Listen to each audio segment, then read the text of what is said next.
Times gone by, we were called special effects men. But since the digital age has come about, they've broken it down to visual effects and special effects, which is really digital work, which is done in a lab, and the mechanical special effects, which is done live on the set. You need live elements so that the actor can work with things.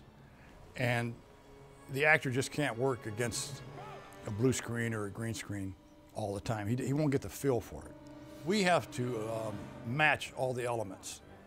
Anytime somebody's falling off a building, we create that wind. Everything you see in the air, we will put in the air. See, this scene required, Sam wanted a lot of pollen in the air, but the problem was that because we came here, it wasn't quite spring yet, we had to look for this stuff. And what we found, the best thing for pollen is actually belly button lint. And we've been collecting this belly button lint now for about 4 weeks. We always thought that New York was just, you know, like you hear a lot of things about New York. What we found is that New York is actually the belly button lint capital of the world. This is about 3 weeks of belly button lint from New York. We hope we have enough for the shot.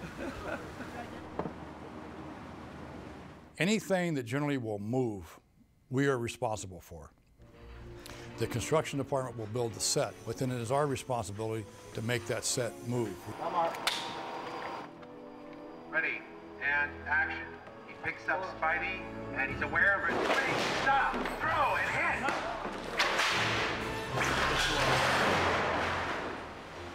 I kind of have a rule of thumb where if it's shot within 15 feet of a 15-foot range, it's pretty much going to be live. Anything past that is pretty much going to be digital. Go! Cut!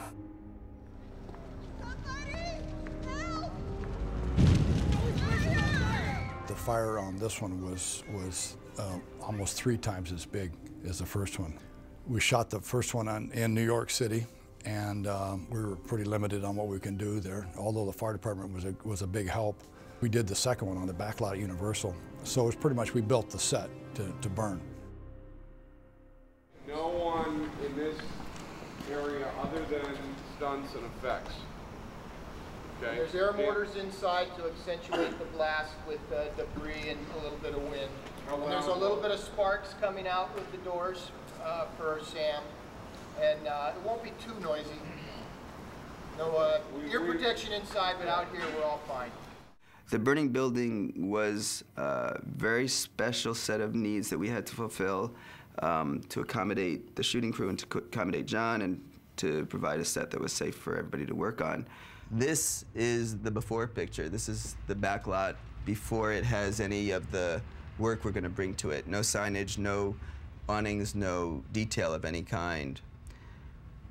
This is a part of that same block as we'll represent it in the movie with the building on fire. We're going to add all the awnings, the traffic lights, the clocks, the fire escapes, the gratings, the signage.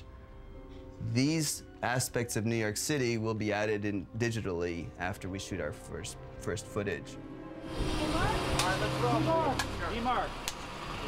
Okay, clearing, and background action, background, action. Help! Help! Fire! There's people in there! Somebody call fire! Help! The burning building was a completely different problem. We actually had a building on the back lot that we liked very much, and what we found was that the construction technique on the back lot was fiberglass and wood, and both of those things would have not held up to the intensity of the fire. We actually clad the entire existing building with a duplicate, a skin of the same building made in plaster and backed with drywall. We skinned all the existing surfaces with drywall. We installed metal awnings, metal grates on the windows, and replaced all the wood frame windows with metal duplicates of the windows. And then the special effects team came in and rigged their burning bars and burning units and protective shields so that the rest of the building wouldn't catch fire. What we've got going on here is, this is what we call our fire pan. And what this does is this directs the flames out of the building. Without this pan being on there, the flames would come back into the building and up through the ceiling. And what you can see is this is just a movie set, so we have to protect the set itself. What we have inside of here, where this pipe is leading to, is what we call a fire bar. It's a piece of 3/4 inch pipe, and what we do is we slot the pipe with a saw, and the propane will enter through here, and it'll come out and create that fire for us. And what we'll do is we'll set a level that the director likes, and then we'll pretty much maintain that level throughout the course of the night. What these are here, these are our main control valves, and what we'll do is we'll have a preset with the director, and when the director looks at the fire, he can determine what he likes, and then we will adjust the fire to change the height and the configuration of the fire so that all the windows don't look the same, so that it looks like it's hotter, it's maybe not burning as much in one room as in the other one, so it doesn't look like a theme park ride. The principal actors, they don't have a chance to come on the set up until the time we shoot it.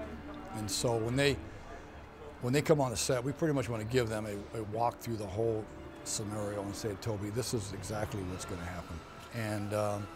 And then what we'll do is we'll bring up a little bit of fire and make them comfortable.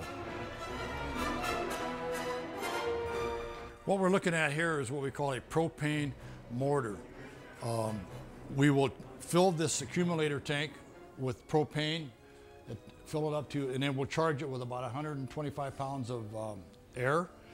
And then on a cue, as Toby or Peter Parker comes through the door, we will blast this, and what that's going to look like is a little explosion has happened inside the room. It's scary when you send an actor into a burning building. I mean, the first thought that crosses your mind is, I hope that CG version of him is pretty good.